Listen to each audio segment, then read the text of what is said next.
The lesson. Oh, yeah. So after the situation with the mixtape, Yep. is A you Radna. released a female artist. That's right.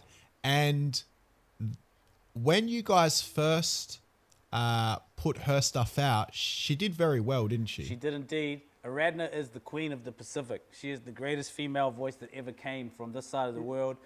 First Lady of Dawn Raid. First Lady of Dawn Raid.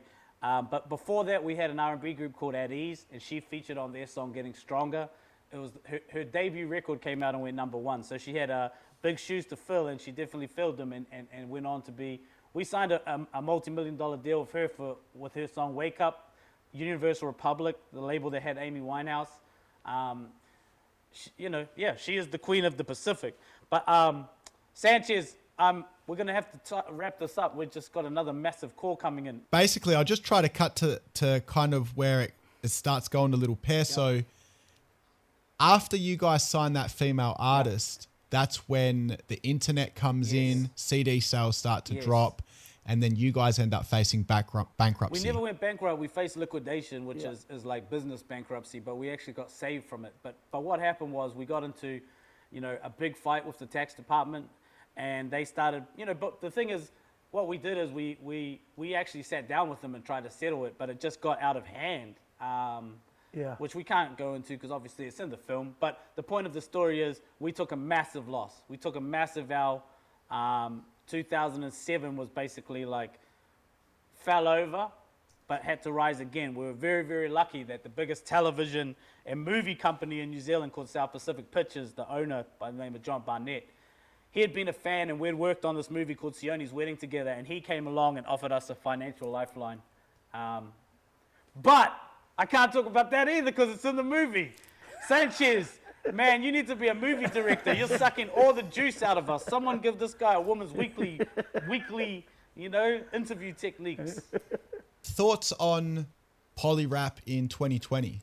Whether you love or hate rap, poly rap in 2020, we love it all. Man, we know all of them, and Sanchez, some of those rappers, I won't put it on blast, but some of those rappers are our friends' sons, 1-4, HP Boys, Lessie.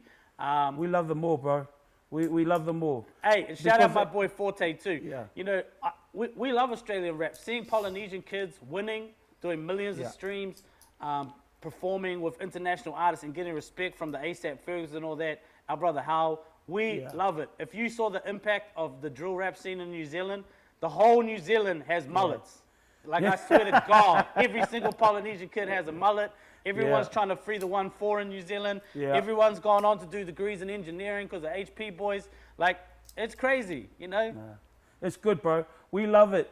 And we understand it. That's the thing about us. We understand, and we're very proud of our Polynesian kids doing well. That's the long and short of it, bro. And like D will tell you, we knew it would come because when we used to tour Australia, we'd go to Mount Druitt. That's where we would go visit our family. Yeah. Those neighborhoods where all those groups came from, that's where our friends were. Yeah. Our friends that had left South Auckland went and lived and set up in those neighborhoods. Yeah. So it's that next generation, and it's beautiful, man. They're learning business. They're putting out their own records. Shout out to Hal, Hal Beast for helping these kids and just informing them and letting them know about, the business side of it. Hooligan Hefs, Hooks. We know all of them, man, and we love it. I know a lot of them don't like each other, but, But that's hip-hop too. That's hip-hop as well. You got to understand, you can't blame the kids. Everything we've been showing is hip-hop battles. From KRS-One, and Queensbridge, to Death Row and Ruthless and Death Row and Bad Boy. To this day, Eminem and Snoop just started beefing last week. It's part of our culture. I think mainstream might not understand it sometimes, and sometimes people get hurt. But just like in politics and in any other field or in NRL, it's like the youth will do what the youth are going to do, and they always have. Yeah. Don't blame rap for it. Facts. The lesson. Oh, yeah.